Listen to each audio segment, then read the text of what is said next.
Hi guys, good day. My name is Kado de Santos and I'm with the Manillennial Zeller. Ayan. Ayan yung partner niya. So as of now, nandito kami ngayon sa Edesha, Cabuyao East. Ina-assist namin yung mga clients namin today. Actually, nagkasabay lang kami sa site for reservation. So ayun guys, yung mga clients namin ngayon kasi kaya sila hinahabol nila ngayon yung promo sa Edesha, Cabuyao East. So ano ba yung promo natin ngayon?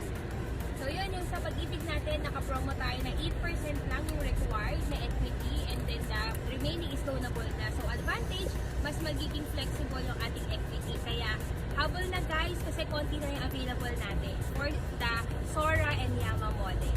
Yun. And for this month guys, habol na kayo. Bakit? Subject na for price increase in Edesha, Cabuyao this month of August. So come on guys, let's beat the price increase. So yun guys, papakita ko sa inyo kung ano yung nangyayari sa amin today para i-share sa inyo. So if you are interested to avail this 2024, ito na yung sign para magkabahay ka. So message us. So I'm Kyle De Los Santos, the Property Meister, and This is Manel, your Manillennial Zeller. See you guys! see you guys!